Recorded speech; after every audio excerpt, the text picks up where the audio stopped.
Bonjour à tous, bienvenue dans Bonjour chez vous pour cette semaine spéciale. Comment entrer dans les plans de Dieu pour ta vie?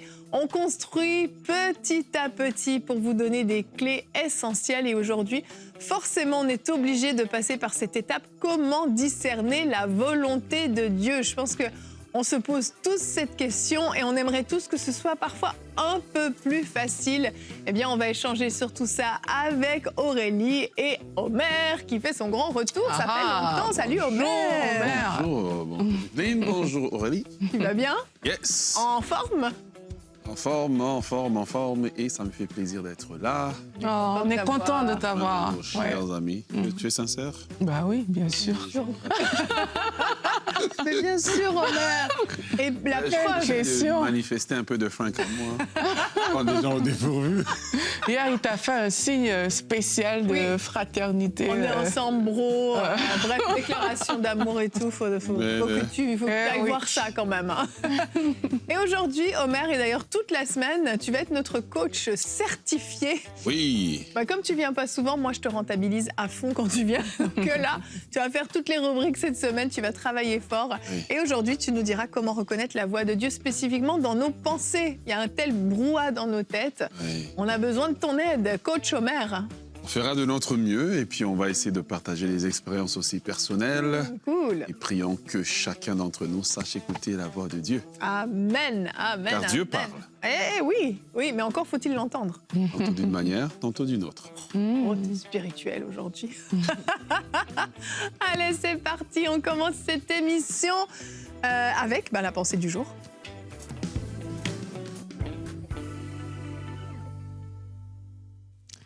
La volonté de Dieu est tellement importante pour notre vie qu'on doit vraiment faire attention, prendre le temps de s'arrêter et de dire à Dieu, Seigneur, quelle est ta volonté pour ma vie, pour mon histoire, pour ce que tu as prévu par rapport à moi sur cette terre. Et quand on parle de la volonté de Dieu, généralement, vous allez entendre la volonté générale ou la volonté spécifique. Je suis sûre que plusieurs parmi vous, vous avez déjà entendu ces termes. Alors, on va essayer d'expliquer tout ça. C'est quoi la volonté générale de Dieu? Eh bien, la volonté générale de Dieu, c'est ce que Dieu veut pour tous ses enfants. Et on trouve la volonté générale de Dieu clairement dans la Bible. Donc, si tu es étranger à la Bible, à la parole de Dieu, sache qu'il y a une part de la volonté de Dieu que tu es tout simplement en train de mettre de côté. Et la Bible aussi est tellement importante parce que même lorsque Dieu va nous parler de manière spécifique, eh bien, il faudra que ce soit confirmé par les Écritures. Donc, on est obligés, tous, en tant qu'enfants de Dieu, de lire la Bible. Et dans la volonté générale de Dieu, mais qu'est-ce qu'on va trouver? Ben, Dieu va nous parler, par exemple, par rapport à la sainteté. Il aimerait que nous tous, on soit saints. Dieu va nous parler par rapport à la prière, comment prier. Il va nous parler par rapport au pardon. Donc, il y a tellement de sujets déjà dans la Bible qui te permettent à toi, même si tu n'as encore rien entendu d'extérieur, qui te permettent de savoir, voici ce que Dieu aime, voici ce que Dieu veut pour moi, voici comment Dieu veut que je me comporte. Et si nous tous, en tant qu'enfants de Dieu, on vivait juste avec cette volonté générale, il y a tellement de choses qu'on aurait fait et accompli pour la gloire de notre Seigneur Jésus-Christ. Il y a également ce qu'on appelle la volonté spécifique de Dieu. Et la volonté spécifique de Dieu, c'est ce que Dieu veut pour toi à titre personnel. Et c'est quelque chose aussi que parfois Dieu veut ici et maintenant. Dieu veut que tu le fasses. Dieu veut que ça arrive. Donc, il y a des choses qui te concernent, qui ne sont pas écrites noir sur blanc dans la parole de Dieu. La Bible ne va pas dire qui tu vas épouser, dans quelle école tu dois aller, qu'est-ce que tu dois préparer aujourd'hui. Si tu poses ce type de questions au Seigneur, la parole de Dieu ne va pas forcément te le dire directement comme ça, mais en lisant les Écritures, eh bien, cette parole peut se révéler dans ton cœur. Je me rappelle un jour, alors que je demandais à Dieu, quelle est ta volonté pour ma vie? J'étais en train de lire un psaume qui dit « On parlera de toi aux générations futures ». Et alors que je lisais ce psaume, il y a quelque chose qui a commencé à se faire à l'intérieur de moi pour me dire « Aurélie, tu dois parler de Dieu aux générations futures ». Et c'est là où j'ai compris qu'il y avait des médias, etc. Et c'est comme ça que mes yeux se sont ouverts. Mais c'était quelque chose de spécifique pour ma vie. Mais en lisant la parole, j'ai pu connecter à cette chose-là. Donc, je reviens encore à la parole, elle est non négociable. Donc, par rapport à la volonté spécifique, Dieu va nous parler de plusieurs manières. Comme Omer disait tout à l'heure, la Bible dit Dieu parle tantôt d'une manière, tantôt d'une autre. Et il faut savoir reconnaître ces différentes manières dont Dieu va parler, en plus de sa parole, qui est une base, comme on vient de l'établir. Dieu va te parler par ton témoignage intérieur. Et tu vas voir comme ça que parfois tu veux faire des choses, tu sens à l'intérieur de toi que non, je vais peut-être pas aller là, ou tu sens aussi à l'intérieur de toi une joie, quelque chose qui te pousse à y aller. Eh bien, il faut savoir reconnaître les feux verts, les feux rouges, comme on a l'habitude de dire, et même les feux oranges, parce que parfois, il faut juste attendre pour pouvoir avancer. C'est le Saint-Esprit qui fait cette œuvre à l'intérieur de toi. On va voir les autres façons dans la discussion. Merci Aurélie. C'est hyper important de comprendre cette volonté générale, cette volonté spécifique. Parce que si on n'a pas cette base qui est posée, ben on peut être tout mélangé parfois et mélanger même les différents appels et penser, on lit quelque chose dans la Bible et on pense que ça s'adresse aux autres et pas à nous, alors que c'est la volonté générale. On est tous concernés par ça et inversement. Donc on a besoin de comprendre cette dimension-là. Merci d'avoir placé la table un peu, parce que si on n'a pas ça, ben, comme je le dis, on risque de s'embrouiller. Maintenant, il y a quelque chose d'important quand on veut discerner la volonté de Dieu. Et je pense qu'on le veut tous, hein, on a tous envie, mais c'est d'être prêt aussi, on en parlait un petit peu hier, à accueillir ce que Dieu va nous dire. Parce que on peut avoir des choses même qui sont tellement évidentes devant nous. Parfois, je sais pas, je peux prendre l'exemple de la prophétie, c'est l'une des façons dont Dieu peut nous parler. Dans notre cœur, ça fait écho, on sait que c'est Dieu qui est en train de nous parler, mais on se verrouille complètement à ça, on refuse, on dit non. Donc notre collaboration est essentielle en fait. Il faut comprendre que dans la partie du discernement, il y a ce désir de comprendre, ce désir d'entendre, ce désir de couler avec ce que Dieu a pour nous, et pas de juste être là, passif, entendre « Ah non, finalement, ça ne m'intéresse pas ça », puis on laisse de côté. Donc on est participant, on est actif dans la manière dont on va être capable de réceptionner la volonté de Dieu et sa voix. Et vouloir connaître la volonté de Dieu, c'est aussi vouloir dire non à sa propre volonté, comme on a vu hier. Et c'est d'ouvrir notre cœur à ce que le Seigneur veut faire, comme tu dis. Parce que Dieu va nous parler aussi au travers des circonstances. Il y a des circonstances où les portes seront fermées clairement. Si ça se trouve, c'est un message du Seigneur pour te dire il ne faut pas que tu ailles dans cette direction. Et il faut être prêt à accepter ça, que, OK, le Seigneur, il ne veut pas que j'aille dans cette direction-là. On connaît l'histoire de Paul encore, qui voulait se rendre en Bithynie, mais il a fait un rêve, il a vu un Macédonien. Il y a des portes, des chemins que tu vas vouloir emprunter, mais le Seigneur, il va t'arrêter. Oui. Et il faut aussi être ouvert à ce que le Seigneur t'arrête, même si la chose que tu fais semble bonne. Parce que dans ce cas-là, Paul allait prêcher l'Évangile. Il n'allait pas faire la fête là-bas. Il allait faire quelque chose de bon. Et il faut savoir que quand on dit volonté de Dieu, il y a des bonnes choses que le Seigneur va te dire c'est pas le temps. Et même Paul, quand il dit « l'Esprit m'en a empêché ». On voit cette dimension de collaboration avec le Saint-Esprit qui est essentielle. Et 1 Corinthiens 2, au verset 10, qui est notre verset du jour, dit « Or, c'est à nous que Dieu l'a révélé par son Esprit, car l'Esprit examine tout, même les profondeurs de Dieu ». Pas oublier, hein, quand on parle du Saint-Esprit, c'est l'Esprit de Dieu. Donc bien sûr, il connaît les profondeurs de Dieu puisqu'il est l'Esprit de Dieu. Il est Dieu en fait. Des fois, c'est assez simple. Hein. Mais cette collaboration avec le Saint-Esprit, cette communion avec le Saint-Esprit est essentielle quand on veut discerner la volonté de Dieu. C'est lui qui nous révèle les choses. C'est lui qui nous parle. C'est lui qui nous permet de discerner et de comprendre la volonté de Dieu. Et Dieu ne peut pas nous révéler sa volonté si on n'est pas prêt à abandonner notre volonté. Vous voyez, ça, c'est ce dont on parlait hier, renoncer à ses ambitions personnelles, mais c'est important. Quand je viens pour chercher la volonté de Dieu, je dois offrir au Seigneur un tableau sur lequel rien n'est écrit, pour qu'il ait la liberté, justement, d'écrire ce qu'il veut, de donner la direction de ce que lui pense est meilleur que moi. Et pour le faire, ça me demande, premièrement, en tant que personne, de comprendre que mes voix ne sont pas ses voix. Moi, je peux regarder une chose en disant, je vais faire 1, 2, 3, 4, ça va donner 5, Mais Dieu dit, les étapes que tu veux prendre, c'est une perte de temps. Je peux te faire sauter ces étapes ou je veux t'éviter ces étapes parce que dans ces étapes que tu vois, tu n'as pas vu qu'au niveau 4 que tu vas arriver, il y a tel problème qui va surgir que tu ne pourras pas gérer. Et Dieu, parfois, va justement nous faire prendre un chemin détourné. Mais je dois accepter, en allant chercher cette volonté de Dieu, que ça ne sera pas nécessairement toujours ce que je pense ou ce que je voudrais. Oui. Et dans le Notre Père, Jésus nous enseigne à prier régulièrement, de demander à Dieu que ta volonté soit faite. Et j'ai l'habitude de dire, c'est la prière que Dieu exauce vite. Deuxièmement, c'est la prière qui oblige Satan à collaborer.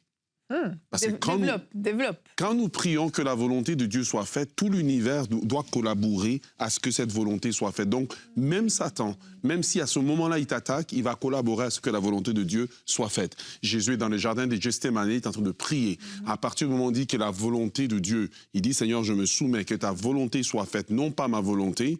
Même Judas a collaboré. Même les gens qui venaient avec les bâtons ont collaboré. Même Pilate, qui voulait libérer Jésus, ne pouvait plus le libérer. Il était lié par la volonté de Dieu. En fait, prier que la volonté de Dieu soit faite, c'est une des prières les plus puissantes. C'est une des prières qui peut réorganiser toute une vie, toute une région, toute une église. Amen. Et il ne faut pas penser que dans la volonté de Dieu, justement, tout sera rose. Parce que tu parles de Judas, tu parles des gens avec des bâtons, tu parles de Pilate. Parce que plusieurs personnes, justement, pensent que quand on dit que c'est la volonté de Dieu, c'est que le terrain est aplani pour qu'il n'y ait pas de défis, de difficultés, pour que tout soit parfait. Et donc, il faut aussi faire attention à toutes ces choses-là et vraiment s'abandonner à Dieu, sachant que quel que soit ce qui se passe, mais le Seigneur est fidèle et ce sera puissant. Comme Amen. avec Jésus, c'était Amen. quelque chose de puissant qui était en train de se faire. Et aussi, j'aimerais aussi dire que par rapport à reconnaître la volonté de Dieu, Dieu va aussi parfois passer par des personnes dans notre entourage pour nous parler. Et parfois, on dit, bon, ma vie spirituelle, c'est entre moi et Dieu et tout. On ne veut pas recevoir des conseils, mais Dieu a mis des personnes autour de toi. Et la Bible dit dans Proverbe, là où il n'y a pas de direction, le peuple tombe, mais dans la multitude des conseillers, il y a la sécurité. Il y a des gens que le Seigneur a mis à l'intérieur de toi. Il y a peut-être des pasteurs, il y a peut-être des chrétiens mûrs dans la foi. Il y a des mentors qui sont là. Tu veux connaître la volonté de Dieu, va demander des conseils à ces personnes-là. Ça va t'éclairer, ça va t'aider et ça va te permettre de ne pas commettre des erreurs et d'emprunter des mauvaises directions. Donc, c'est important de le voir aussi. Et puis, on connaît les visions, les rêves, les songes, des moyens que le Seigneur aussi a utilisés dans sa parole pour pouvoir parler à plusieurs personnes. C'est des choses pour lesquelles on doit être sensible, on doit pouvoir discerner. Et si on ne comprend pas, si on a ces personnes-là dans notre entourage, pas si on a, je pense qu'on a toujours quelqu'un dans notre entourage à qui on peut parler, allez voir cette personne, mais j'ai fait tel rêve aujourd'hui. Est-ce que toi, quand tu entends mon rêve, il y a quelque chose qui résonne à l'intérieur de toi, etc. Et je pense que ça va beaucoup aider. Ça va beaucoup nous aider à discerner cette La sagesse, c'est dans le grand nombre de conseillers. En fait, je vais revenir sur le point que tu as dit, parce que comme tu as dit que tout ne sera pas toujours rose, peut-être qu'il y a des gens qui ont pris peur en se disant « Oh là là, moi, je n'ai pas pris la volonté de Dieu. Moi, en ce moment, ça va bien. » Mais en fait, lorsque nous prions la volonté de Dieu, que la volonté de Dieu soit faite, elle doit être fondée sur deux éléments essentiels. Le premier élément, c'est que Dieu m'aime.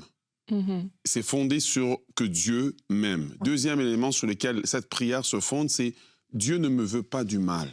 Dieu me veut du bien. C'est vrai. C'est pour cela que je prie sa volonté, justement, parce qu'il dit, ce ne sont pas des projets de malheur que j'ai formés pour toi, mais ce sont des projets de bénédiction. Ce sont pas, Dieu ne veut pas casser ma vie. Mais par contre, la traversée, quand il dit allons de l'autre bord, peut avoir certaines secousses. Mais ce qui est bon, c'est que quand on lit le texte biblique nous dit que Jésus dormait à la poupe du bateau. Ça veut dire au gouvernement, là où on contrôlait le bateau. Donc la volonté de Dieu me garantit sa présence, sa puissance, me garantit son approbation et sa bénédiction qui m'accompagne. Amen, amen. Et vendredi, d'ailleurs, on va parler de l'importance de la persévérance, justement, quand c'est difficile, quand on a envie de tout abandonner. Donc, si c'est votre cas, connectez-vous vendredi. Omer, on va voir avec toi maintenant comment discerner la voix de Dieu dans nos pensées, spécifiquement dans la rubrique Conseil du coach.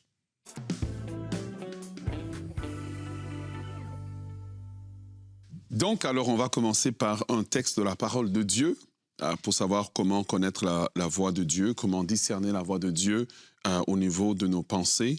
Dans 2 Corinthiens, chapitre 10, le verset 4 à 5, Paul écrit, il dit « Car les armes avec lesquelles nous combattons ne sont pas charnelles, mais elles sont puissantes par la vertu de Dieu pour renverser des forteresses.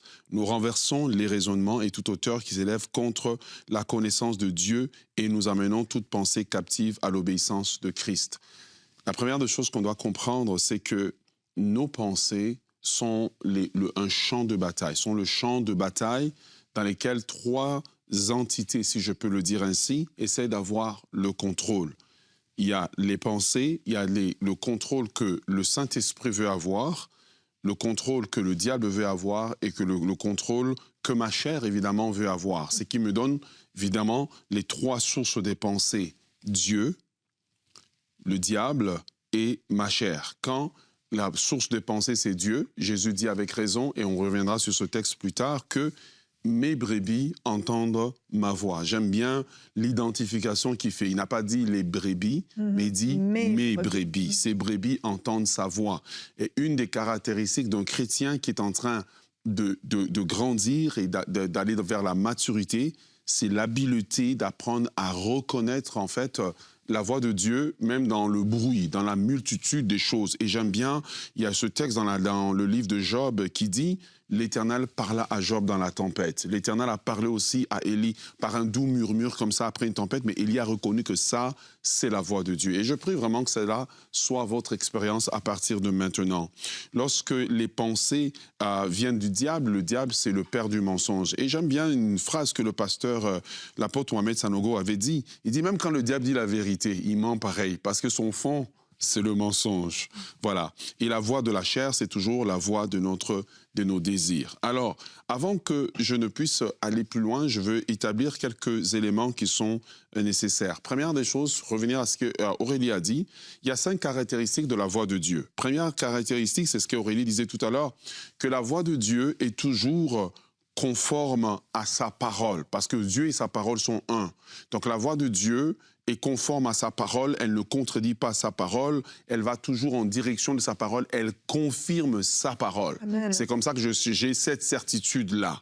C'est pour ça que la parole de Dieu sert de l'élément de mesure. Et même quand j'ai fait un rêve, est-ce que ce rêve, quand je prends la parole de Dieu, est-ce que ce rêve cadre avec ce que la parole de Dieu me dit? Deuxième des choses, la voix de Dieu m'apporte la paix. Je peux avoir un moment d'hésitation ou d'agitation, mais la voix de Dieu m'apporte toujours la paix. Cette paix n'a rien à voir avec mes circonstances. Cette paix, en fait, c'est juste une assurance que j'ai que même si Dieu m'a demandé quelque chose de difficile, la paix, c'est qu'il est avec moi, il va me soutenir et avec la vision viendra la provision. Troisième des choses, eh bien la voix de Dieu est là, quand elle est en moi, quand je la reçois, elle est là pour glorifier Christ. Le Saint-Esprit est là pour glorifier Christ. Donc Dieu me donne une direction pour que sa gloire soit manifestée. Numéro 4, la voix de Dieu est toujours douce, mais elle est ferme. Elle va insister en fait. Elle va insister, elle va revenir, elle va insister, mais elle va insister avec douceur. Elle ne vient pas avec des menaces que si tu ne fais pas, voici ce qui va t'arriver. Dieu est un Dieu doux, c'est un Père aimant, c'est un Dieu d'amour. Numéro 5, eh bien, lorsque j'entends la voix de Dieu, la 5e caractéristique, c'est qu'elle va maintenant être confirmée par plusieurs témoins ou par des circonstances. C'est que la voix de Dieu, j'entends la voix de Dieu chez moi qui me dit « fais telle chose ». J'arrive à l'église, étrangement, dans la minute 34 du message, le prédicateur, pour une raison ou une autre, embarque sur un point qui n'était même pas dans son message. Et j'entends que c'est la même chose que Dieu m'a dit lorsque j'étais chez moi. Ouais. Et c'est comme ça que je peux reconnaître la voix de Dieu. Mais j'aimerais ouvrir une parenthèse qui n'est pas dans mes notes, mais que je sentais importante de pouvoir l'emmener. Pour pouvoir discerner la voix de Dieu, lorsque Dieu nous parle dans nos pensées, Dieu nous parle souvent parfois c'est un mot, c'est une impression. Ou c'est comme un flash comme ça d'une image qui est en nous. Et c'est comme si, quand Dieu le fait, il nous donne une première phase, et avec le temps, en fait, soit par un message, par quelque chose d'autre, c'est comme si ça se complète, comme un puzzle qui est en train de se compléter. Mais pour que Dieu puisse le faire, il faut que j'apprenne à lui soumettre mes pensées. Il faut que j'apprenne à avoir des pensées qui sont pures, des choses qui glorifient Dieu. Si dans mes pensées, c'est que je mets dans mes pensées, c'est un tas d'immondices spirituel, émotionnel, moral, ça va en fait brouiller la voix de Dieu. Dieu sera en train de parler, mais le champ communicationnel n'est pas propre. Le champ c'est comme quand on ouvre un robinet. Si dans le système, voilà, les tuyaux, il y a de la saleté, ben l'eau va sortir, mais cette eau-là est polluée en fait, elle n'est pas buvable. Donc pour que Dieu puisse me parler au travers de mes pensées, il faut que j'apprenne à emmener, c'est ce que Paul dit, d'emmener toute pensée captive à l'obéissance de Christ. Comment j'emmène? Par la lecture de la parole de Dieu, en faisant attention au genre de films que je veux regarder, en faisant attention au genre de musique que je vais écouter, en créant une atmosphère qui permette au Saint-Esprit de le faire. Mais cette atmosphère, je ne crée pas cette atmosphère au moment où je veux entendre la voix de Dieu. Je la crée par une habitude de créer une atmosphère saine pour que mes pensées soient maintenant alignées et propres, en fait, le tableau. J'appelle ça le tableau de bord. Le tableau de bord est assez propre que le Saint-Esprit peut maintenant prendre le contrôle pour pouvoir me parler. La deuxième des choses que je peux faire aussi, c'est pour nettoyer ce tableau, c'est régulièrement prier. Seigneur, harmonise mes pensées avec tes pensées. Que mes pensées soient harmonisées avec tes pensées. Pour que, quand je prie ça régulièrement, en disant Dieu, je te soumets mes pensées, harmonise mes pensées avec tes pensées, le Saint-Esprit fera comme un travail de nettoyage. Et souvent, personnellement, je vais prier, Seigneur, émonde mes pensées. Parce que le diable va essayer de bombarder, la chair va essayer de bombarder, et régulièrement, quand je lis la parole de Dieu, j'écoute des messages, j'écoute des cantiques spirituels, ça me sanctifie, ça me purifie, mais aussi par mes prières, en disant, Seigneur, prends contrôle de mes pensées, je soumets mes pensées. Alors, lorsque je reçois une pensée, la pensée doit passer au travers de ce que j'appelle 5 tests pratiques. Le premier test pratique, comme on l'a dit tout à l'heure, c'est le test de la parole de Dieu. Est-ce que la pensée que je reçois, tu reçois une pensée qui te dit, prends ta voiture, fonce dans un mur, c'est l'Éternel des armées qui te parle. Est-ce que ce texte est conforme à la parole de Dieu? Non, ce n'est pas conforme à la parole de Dieu. Dieu ne veut pas que tu te tues, il veut que tu vives longtemps, que tu vives des longs jours. Amen. Donc, la pensée que je reçois doit répondre au test de la parole de Dieu. Et d'où l'important pour moi maintenant, en tant qu'enfant de Dieu, de connaître ce que la parole de Dieu dit au sujet de la pensée que j'ai reçue. Est-ce que, je vais dire, est-ce que vous êtes avec moi? Donc, numéro 2, quand je reçois cette pensée, est-ce que, malgré que peut-être cette pensée d'obéissance me semble difficile, est-ce que je reçois la paix de Dieu lorsque je reçois cette pensée? Voyez, lorsque je reçus cette pensée et quand je commence à appliquer cette décision, quel est le fruit que cela produit? Même si ça te fait peur, oui. Parce que des fois, il y a des pensées, ça va te faire peur, mais il y a une paix qui surpasse cette peur. Oui, il y a une paix. Dernièrement, j'ai vécu une situation où Dieu me dit, fais-le. Et j'ai dit, Seigneur, je ne peux pas faire ça. Dieu me dit, si tu ne mets pas le pied dans le Jourdain, je ne peux pas l'ouvrir. Et pourtant, la chose m'effraie. Et quand je dis, OK, j'ai la paix en moi, que Dieu va intervenir, je décide d'avancer. Le miracle que j'ai vécu, c'est du surnaturel, de l'ordre de l'incroyable. Pourquoi? Parce que je reçois une pensée. À chaque fois que je veux prier, la pensée me revient. J'ai dit, Seigneur, je ne peux pas faire ça. Il me dit, si tu ne le fais pas, je ne peux pas. J'ai besoin que tu me donnes les 5 pains et 2 poissons qui me permettront de faire un miracle pour toi. Et c'est comme ça que je dis, OK, j'obéis. Et quand j'obéis, ben, Dieu se met en activité. Pourquoi? Parce qu'en fait, depuis longtemps, mon miracle était prêt. Dieu n'attendait qu'après moi. Mais oui. Donc, paix, c'est ça, le fruit. Ensuite de cela, bien comme Aurélie le disait tout à l'heure, le test du conseil. Quand j'amène cette pensée à un aîné, à d'autres frères dans la foi, est-ce que cette pensée que je reçois, ils peuvent confirmer, oui, je ressens dans mon cœur, j'ai aussi la paix que tu as et je ressens que ça vient de la part de Dieu. Alors, le 4e chose, c'est dans le temps, le test du temps. Quand je reçois cette pensée, quand Dieu nous donne une pensée de lui, c'est rarement Dieu nous la donne en nous pressant. S'il nous presse, il va nous dire, fais-le maintenant. Mais généralement, c'est dans le temps. Dieu va revenir. Parce que Dieu sait que nous sommes humains, que nous sommes fragiles. Donc Dieu va revenir avec sa pensée et venir nous demander, je t'ai demandé de faire telle chose, fais-le. fais-le. J'ai besoin que tu puisses le faire. Alors, pourquoi le fruit, je pense que tu ne l'as pas développé. Le fruit. Que je t'avais parlé, je t'ai coupé quand tu oui, disais celui le de la fruit. paix. Le fruit, je pense que les gens à la maison... Le fruit, c'est pas la pomme, c'est le résultat. C'est l'abricot. C'est que, à partir du moment où je reçois cette pensée, avant même de l'appliquer, cette pensée de Dieu, je me pose la question, quand je veux poser ça comme geste, quel fruit ça va produire, avant même de voir le fruit, vous voyez. Je reçois une pensée qui dit que tu ne te parles pas avec telle personne dans ton église, va te réconcilier.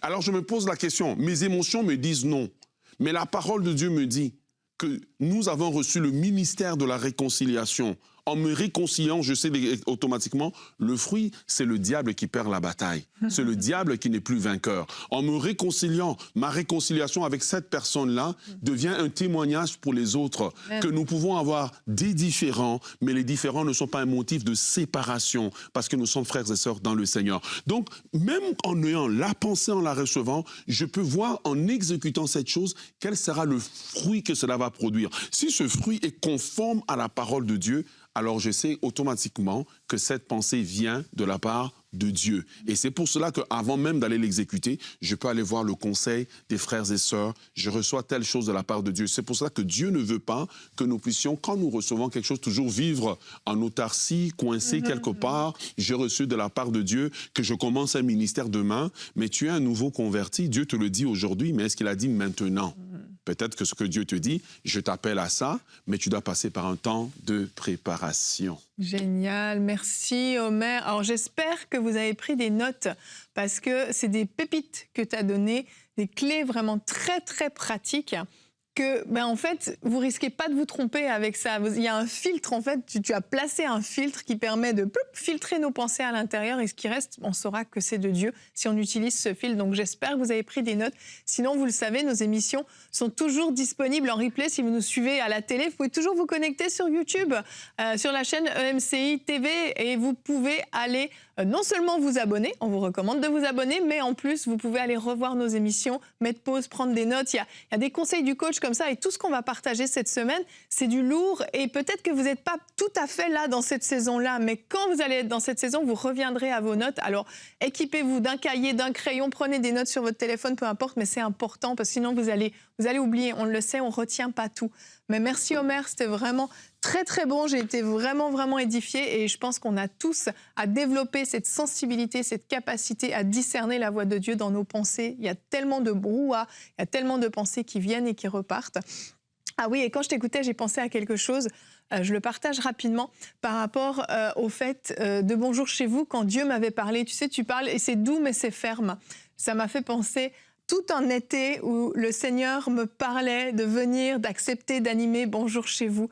Et vraiment, ce doux mais ferme, c'est exactement ça. Le Saint-Esprit, c'est un gentleman. Il ne va pas te forcer, il ne va pas t'obliger. Mais pendant tout l'été, il y avait cette douce pression qui vient où tu sais que tu es en train de résister, mais en même temps, c'est difficile. Et cette douce pression, c'est vraiment ça. Et en fait, quand tu vois que ça revient, c'est récurrent, ça ne te quitte pas. Puis même, ça s'intensifie un peu dans la pression. Ça fait pas mal, mais ça s'intensifie un peu. Tu sais que c'est le Saint-Esprit qui est en train de te parler si tu as utilisé les filtres dont Omer a parlé.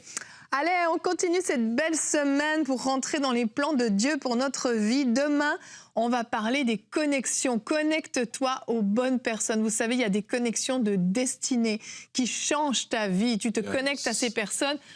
Ça change ta vie. Mais attention, il y a aussi des connexions qui t'éloignent de ta destinée. Donc, on parle de tout ça demain.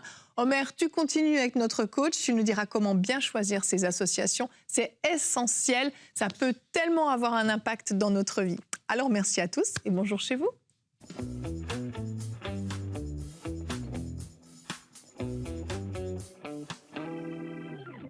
Bonjour, je m'appelle Anna Okwere. Je suis congolaise et j'ai 19 ans. J'ai donné ma vie à Dieu en 2025 et je tiens à remercier l'équipe de Prière Inspirée car ça a été une année très difficile pour moi.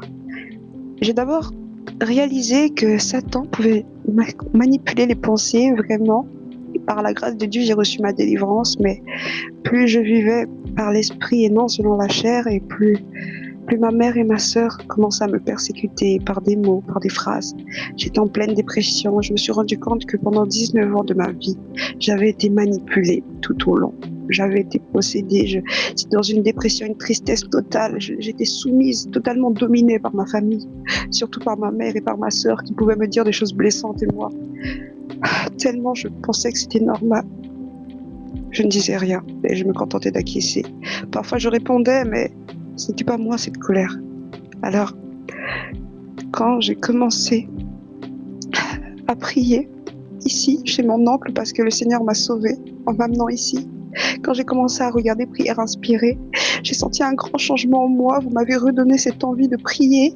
Vous m'avez donné l'espoir par la grâce de Dieu. C'est certainement Dieu qui m'a montré votre émission, qui m'a amené sur vos vidéos. Ça a mis en moi un tel changement. D'ailleurs, aujourd'hui, j'ai même fait la prière du vendredi de clôture de la semaine dans Jésus-Christ. Et mon cœur était comme gonflé de joie, d'espérance. Gloire à toi, Seigneur, et qu'il vous bénisse abondamment. Je suis aussi partenaire de MCI TV, pardon si j'ai mal prononcé, parce que je tenais à, même si je ne suis qu'une étudiante, vous aider du mieux que je peux. Gloire à Dieu. Oh, merci Seigneur pour ces vies transformées. Merci pour ce que tu fais. Tu es merveilleux. Dieu est tellement bon. Dieu est incroyable. Et quand j'écoute ces témoignages, quand je vois ce que Dieu fait dans les vies de toutes les personnes qui nous écrivent, je me dis, il est fidèle. Dieu fait sa part sans aucun doute. Il soutient cette œuvre et il agit au travers des émissions. Maintenant, j'aimerais nous solliciter à pouvoir nous dire, mais moi, quelle est ma part dans cette œuvre? Quelle est ma part dans ce travail qui est fait? À MCI, nous payons le prix. Nous ne comptons pas nos heures s'il le faut pour que le message soit diffusé, pour que des enseignements de qualité soient envoyés dans les foyers de la francophonie. Et chères familles des partenaires, vous faites votre part en soutenant cette œuvre, en semant mensuellement, vous faites votre part. Et j'aimerais maintenant faire un appel à chacun d'entre vous et que vous puissiez prendre le temps de vous dire, est-ce que moi aussi j'ai une part à jouer? Est-ce que moi aussi je peux devenir partenaire? Est-ce que je peux soutenir mensuellement cette œuvre? Alors prenez le temps de vous poser la question, de demander au Seigneur, est-ce que je dois être partenaire? Je suis convaincue que le Seigneur saura parler à vos cœurs. Peu importe le montant que vous décidez de donner, ça fera la différence. Et ce combo merveilleux de Dieu qui fait sa part et nous qui faisons la nôtre fera quelque chose d'extraordinaire. Que Dieu vous bénisse. Dès maintenant, rejoignez la famille des partenaires qui donnent pour voir des vies transformées partout dans la francophonie. Pour faire votre don, rendez-vous sur emcitv.com/don.